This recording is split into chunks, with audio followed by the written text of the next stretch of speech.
Hello everyone, welcome back to my channel. So ఈరోజు video ఏంటంటే మనకు 2018లో టెట్కామ్ టీఆర్టీలో జరిగినటువంటి ఎస్జిటికి సంబంధించిన మోడల్ పేపర్స్ అన్నీ ఇచ్చారండి. సో ఇక్కడ ఆన్సర్స్ కూడా వాళ్ళే ఇచ్చారు. సో ఇది మీకు క్విక్ రివిజన్ కింద యూజ్ అవుతుందనేసి వీడియో అయితే చేయడానికైతే రీజన్ అండి. సో వీడియోలో ఉండే ప్రతి క్వశ్చన్ కూడా మోర్ ఇంపార్టెంట్. సో స్కిప్ చేయకోకుండా ఎండింగ్ వరకు అయితే చూడండి. అలాగే మీకు నచ్చినట్లయితే మన ఛానల్ని లైక్ చేసి షేర్ చేసి అలాగే సబ్స్క్రైబ్ చేయడం మాత్రం మర్చిపోకండి. సో క్లాస్లో ఉండే ప్రతి క్వశ్చన్ కూడా ఇంపార్టెంట్ అండి. యూజ్ అంటూ ఏం లేదు. కొంతమంది మహానుభావులు ఉంటారు యూజ్ ఏం ఉండదు అనేసి. అఫ్కోర్స్ మనకు ఆన్సర్స్ వాళ్ళే ఇచ్చారు కాబట్టి కొంచెం మీకు ఇబ్బందికరంగా ఉన్నా కూడా ఇలాంటి సమయంలో అంటే మనకు 4 days జస్ట్ 5 days అనుకోండి maximum. Next month 1st or 2ndకి ఎస్జిటి ఎగ్జామ్ అనేది ఉంది. సో వాళ్ళ కోసము ఇది మనకు రివిజన్ కింద యూజ్ అవుతుందనేసి వీడియో అయితే చేయడానికైతే కారణం. సో ఫస్ట్ క్వశ్చన్ చూసుకున్నట్టుగా అయితే మనకి ఇది సెక్షన్ 1 కింద 29/1/2019లో మనకి ఎగ్జామ్ అయితే జరిగిందండి. సో ఫస్ట్ క్వశ్చన్ చూసుకున్నట్లుగా అయితే దీనిలో మనకు ఓవరాల్గా 200 క్వశ్చన్స్ ఇచ్చారు. సో టెట్కామ్ టీఆర్టీ కాబట్టి 200 క్వశ్చన్స్ అయితే ఉంటాయి. ఫస్ట్ క్వశ్చన్ చూసుకుంటే భారత ప్రభుత్వం ఈ రేఖాంశాన్ని భారత ప్రామాణిక కాలంగా పరిగణించింది.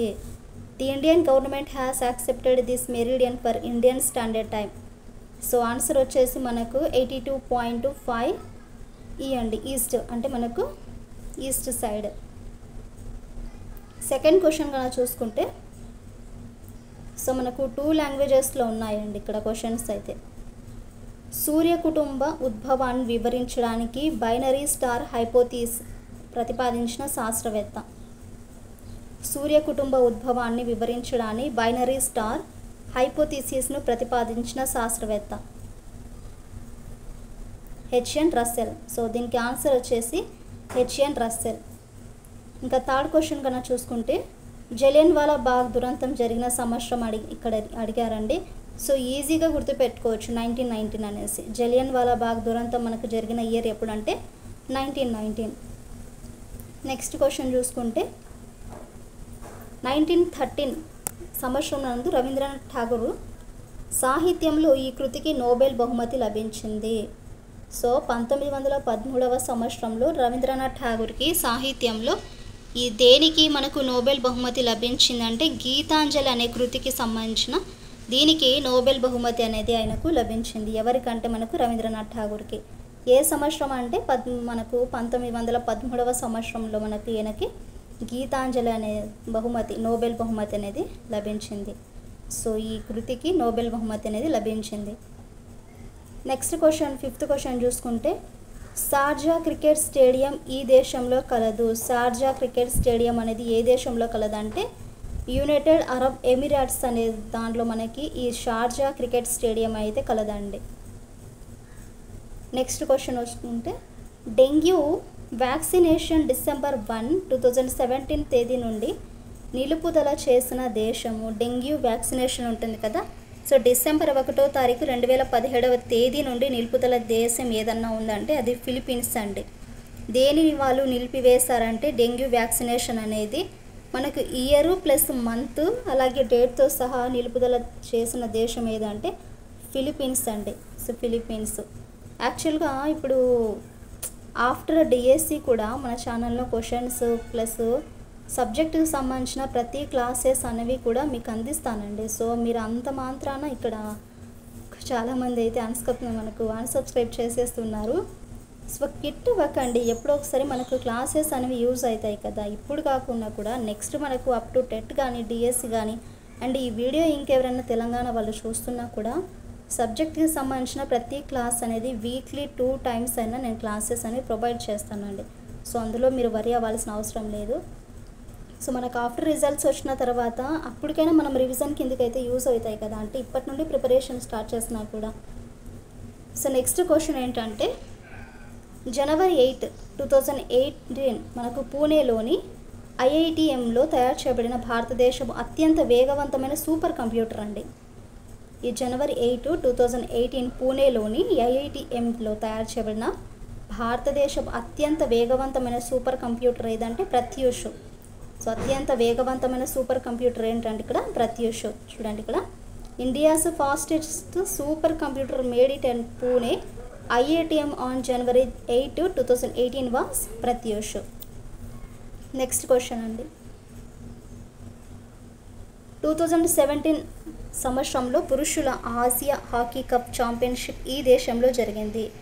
2017వ సంవత్సరంలో పురుషుల ఆసియా హాకీ కప్ అనేది ఈ ఛాంపియన్షిప్ అనేది ఏ దేశంలో జరిగిందంటే బంగ్లాదేశ్లో జరిగింది మనకి. ఎప్పుడు అంటే 2017లో పురుషుల ఆసియా హాకీ కప్ ఛాంపియన్షిప్ అనేది బంగ్లాదేశ్లో జరిగింది. 9th క్వశ్చన్ చూడండి. సో నెక్స్ట్ క్వశ్చన్ చూసుకుంటే రక్తంలో అధికంగా ఉండే గ్లూకోజ్ ఇలా మార్చబడుతుందండి. ఎలా మార్చబడుతుందంటే గ్లైకోజన్ లాగా మనకు మారుతుంది. రక్తంలో అధికంగా ఉండే గ్లూకోజ్ ఎలా మారుతుందంటే గ్లైకోజన్గా మారుతుంది. Next one, Dadasaheb Phalke award 2016 వీరికి ప్రదానం చేయబడింది. ఎవరికంటే కాశీనాథుని విశ్వనాథ్, ఈయనకి దాదాసాహెబ్ ఫాల్కే అవార్డు 2016 ప్రదానం చేయబడిందండి ఇక్కడ. సో నెక్స్ట్ 11th క్వశ్చన్ చూడండి. As per the constitution of India maximum possible strength of judges including chief జస్టిస్తో కలిపి ఇది సుప్రీంకోర్టు అంటే భారత రాజ్యాంగం ప్రకారం సుప్రీంకోర్టులో ఉండవలసిన న్యాయమూర్తుల ప్రధాన న్యాయమూర్తితో సహా గరిష్ట సంఖ్య ఎంత ఉండాలంటే మనకు 31 మాత్రం ఉండాలండి. భారత రాజ్యాంగం ప్రకారం సుప్రీంకోర్టులో ఉండవలసిన న్యాయమూర్తుల ప్రధాన న్యాయమూర్తితో సహా గరిష్ట సంఖ్య 31. యూజ్ లేనిది వీడియోస్ ఎవరు చేయరండి. సో ప్రతి వీడియో కూడా యూస్ఫుల్ ఉండే వీడియోనే. సో టైం వేస్ట్ ఎందుకు చేసుకుంటాము, చేసేవాళ్ళు కానీ చూసేవాళ్ళు కానీ, అవునా కదా చెప్పండి. సో ఎవ్రీ 5 minutes వీడియో చేసినా కూడా దానిలో చాలా ఎఫర్ట్స్ అనేవి పెట్టాలండి. సో మీకు ఆల్రెడీ ప్రీవియస్ వీడియోస్లో కూడా నేను చెప్పి ఉంటాను మీకు. సో అండమాన్ నికోబార్ దీవుల ప్రస్తుత లెఫ్టినెంట్ గవర్నర్ ఎవరు? దేవేంద్ర కుమార్ జోషి. సో అది మనకు 2018 ప్రకారం అయితే కోర్స్ ఇప్పుడు కూడా ఆయనే అండి. మనకు 2025లో కూడా ఈయన దేవేంద్ర కుమార్ జోషి గారు. నెక్స్ట్ క్వశ్చన్ చూసుకుంటే expanded form of CRDA. So ఈ CRDA విస్తరణ రూపం చూడండి ఇక్కడ capital region development authority. CRDA యొక్క విస్తరణ రూపము capital region development of authority. Next question, earth గ్రంథ రచయిత ఎవరంటే ఎమిలీ జోలా. ఎర్త్ యొక్క గ్రంథ రచయిత Emile Zola. So the book earth was written by Emile Zola. Next question చూడండి. నెపోలియన్ బొనాపార్టే ఫ్రాన్స్ దేశ చక్రవర్తి అయిన సంవత్సరము. నెపోలియన్ బొనాపార్టే ఫ్రాన్స్ దేశ చక్రవర్తి అయిన సంవత్సరము 1804. సో ఈయన ఫ్రాన్స్ దేశ చక్రవర్తి అయిన ఇయర్ ఏదంటే మనకు 1804లో అండి, 1804లో. నెక్స్ట్ క్వశ్చన్ ఏంటంటే ఇక్కడ ఫైనాన్షియల్ టైమ్స్ అనే అంతర్జాతీయ ఆంగ్ల వార్తా దినపత్రిక ఇక్కడి నుండి ప్రచురించబడినది. సో చూడండి ఇక్కడ ఇంగ్లీష్లో financial times English language international daily news paper is published from India నుండి యూకే అంటే యూఎస్ఏ శ్రీలంక అంటే మనకు యూకే నుండి ఈ ఫైనాన్షియల్ టైమ్స్ అనే అంతర్జాతీయ ఆంగ్ల వార్తాపత్రిక అనేది యూకే నుండి ప్రచురించబడిందండి. Next question UNESCO. సో మనకి యునెస్కోలో వెరీ ఇంపార్టెంట్ క్వశ్చన్ ఇది కూడా. యునెస్కో శాంతి బహుమతి 2017 వీరికి ప్రదానం చేయబడింది.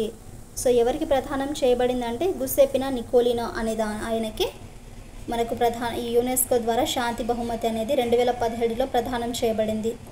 ఎవరికంటే గుసెప్పిన నికోలిని. నెక్స్ట్ క్వశ్చన్ చూడండి. జాతీయ బాలిక దినోత్సవం జరుపుకునే రోజు national girl child day is observed on. National girl child day జాతీయ బాలికల దినోత్సవం వచ్చేసి January 24th అయితే జరుపుకుంటారండి. జాతీయ బాలికల యొక్క దినోత్సవము January 24th జరుపుకుంటారు. నెక్స్ట్ వన్, హాకీ కొరకు నిర్మించబడిన శివాజీ స్టేడియము ఈ నగరంలో కలదు. హాకీ కొరకు నిర్మించబడిన శివాజీ స్టేడియం అనేది ఈ నగరంలో కలదు. ఏ నగరంలో కలదు అంటే న్యూఢిల్లీలో. సో హాకీ కొరకు నిర్మించబడిన శివాజీ స్టేడియం వచ్చేసి న్యూఢిల్లీలో అయితే ఉందండి. నెక్స్ట్ 20th క్వశ్చన్ చూడండి. బ్రిటిష్ వారి పరిపాలన భారతదేశ మొదటి గవర్నర్ జనరల్. బ్రిటిష్ వారి పరిపాలనలో భారతదేశ మొదటి గవర్నర్ జనరల్. మనకి 8th క్లాస్లో కూడా వచ్చింది ఇది మనకి హిస్టరీలో. సో 8th క్లాస్ హిస్టరీలో ఉంది కదా అండి. Warren Hastings. బ్రిటిష్ వారి పరిపాలన భారతదేశ మొదటి గవర్నర్ జనరల్ ఎవరంటే వారన్ హేస్టింగ్స్. అంతెందుకండి లాస్ట్ టెట్లో కనీస మద్దతు ధర అనే క్వశ్చన్ నాకు వచ్చిందండి. సో అదే క్వశ్చన్ మళ్ళీ రిపీట్గా మొన్న రాసిన 16 ఆఫ్టర్నూన్ సెషన్లో రాసిన ఎగ్జామ్లో కూడా వచ్చింది. సో చేసే ప్రీవియస్ పేపర్స్ నుండి కూడా రావచ్చేమో మేబీ క్వశ్చన్స్, అవునా కదా అండి. నెక్స్ట్ క్వశ్చన్ చూడండి. మంత్రాలను ఒక్కసారి వినినంత గుర్తుంచుకునే విద్యార్థులకు ఇచ్చిన పేరు. సో మంత్రాలను ఒక్కసారి వినినంతనే గుర్తుంచుకునే విద్యార్థులకు ఇచ్చిన పేరు ఏంటంటే శృతధరులు. Next question. హంటర్ కమిషన్ 1882 దీని అభివృద్ధికి విలువైన సిఫారసులను చేసింది. సో దేనినంటే ప్రాథమిక విద్యను హంటర్ కమిషను 1882 అనేది ఇలాంటి యొక్క ప్రాథమిక విద్య అనేది అభివృద్ధికి విలువైన సిఫారసులు అనేది చేసింది. దేనినంటే ప్రాథమిక విద్య. ఎవరు? హంటర్ కమిషన్ 1882 అండి. సో నెక్స్ట్ క్వశ్చన్ చూడండి. 23rd క్వశ్చన్ ఇది మనకి. ఉపాధ్యాయ వృత్తి నైతికత నిబంధన పత్రంలో ఉపాధ్యాయులు పాటించవలసిన పద్ధతులను సూచించిన ఎన్సీఆర్టీ డాక్యుమెంట్లోని అధ్యాయం. సో క్వశ్చన్ బాగా చూడండి. ఉపాధ్యాయ వృత్తి నైతికత నిబంధన పత్రంలో ఉపాధ్యాయులు పాటించాల్సిన పద్ధతులను సూచించిన ఎన్సీఆర్టీ డాక్యుమెంట్లోని అధ్యాయం అనేది మనం ఇక్కడ గుర్తుంచుకోవాలి. సో ఏ అధ్యాయంలో ఉందండి? ఇక్కడ 2వ అధ్యాయంలో ఉపాధ్యాయ వృత్తి నైతికత నిబంధన పత్రం అనేది ఉపాధ్యాయులు పాటించవలసిన పద్ధతులు అనేది ఎన్సీఆర్టీ 2వ అధ్యాయంలోని డాక్యుమెంట్ అండి. నెక్స్ట్ క్వశ్చన్ చూసుకుంటే ది వర్డ్ లోనా is connected to this game. లోనా పదము ఈ ఆటకు సంబంధించినది క్వశ్చన్ అండి ఇక్కడ. సో లోనా అనే పదం ఏ ఆటకు సంబంధించిందంటే కబడ్డీ అనే పదం ఆటకి సంబంధించినది. లోనా అనే పదము కబడ్డీ ఆటకు సంబంధించినది. నెక్స్ట్ 25th క్వశ్చన్ చూసుకుంటే the following theory of value holds good to realise and enjoy value on most effectively relate parts to the whole. చూడండి ఇక్కడ విలువలను తెలుసుకొని ఆనందాన్ని పొందాలంటే విభాగాలను మొత్తానికి అనుసంధానం చేయాలనే సిద్ధాంతము. విలువలను తెలుసుకొని ఆనందాన్ని పొందాలంటే విభాగాలను మొత్తానికి అనుసంధానం చేయాలనే సిద్ధాంతము విభాగము మొత్తం సిద్ధాంతము. సో విలువలను ఈ క్వశ్చన్కి ఆన్సర్ ఏదంటే విభాగం మొత్తం సిద్ధాంతము. సో కొంచెం ఫాస్ట్గా అయితే చెప్తున్నానండి, క్వశ్చన్స్ ఎక్కువ ఉన్నాయి కదా. సో నెక్స్ట్ క్వశ్చన్ ఏంటంటే మనకు ఆర్ఎంఎస్ఏ పథకం క్రింద అందించిన ముఖ్యమైన నాణ్యత చొరవలు. సో ఆర్ఎంఎస్ఏ పథకం కింద అందించిన ముఖ్యమైన నాణ్యత చొరవలు ఏంటంటే విద్యార్థి ఉపాధ్యాయ నిష్పత్తి 1:30 ఉండాలి. అంటే ఒక ఉపాధ్యాయుడు 30 మెంబర్స్ విద్యార్థులు అయితే ఉండాలి. సో తగ్గించుటకు అదనపు ఉపాధ్యాయులు అనేది నియామకం. అంతకు మించిగా ఉంటే ఉపాధ్యాయులను నియమించుకోవాలి. సో విద్యార్థి ఉపాధ్యాయ నిష్పత్తి వచ్చేసి 1:30 ఉండాలండి, లేదా 30:1. తగ్గించుటకు అదనపు ఉపాధ్యాయుల నియామకం. నెక్స్ట్ 1 సమాచార హక్కు చట్టము 2005 ప్రకారము అప్పీలేట్ అథారిటీని నియమించువారు. సో సమాచార హక్కు చట్టము 2005 ప్రకారము అప్పీలేట్ అథారిటీని నియమించువారు. సో ఎవరంటే public authority. So public authority. Next question చూడండి ఇక్కడ. సో 28 క్వశ్చన్ చాలా ఎక్కువ ఉందండి ఇది. ఉచిత మరియు నిర్బంధ హక్కు విద్య మనకు నిర్బంధ విద్యా హక్కు 2009 ప్రకారము ఉచిత విద్య అనే పదానికి అర్థము. చూడండి ఉచిత మరియు నిర్బంధ విద్యా హక్కు 2009 ప్రకారము ఉచిత విద్య అనే పదానికి అర్థం ఏంటంటే ఇక్కడ అన్ని ఆప్షన్స్ చూద్దాం ఒకసారి మనము.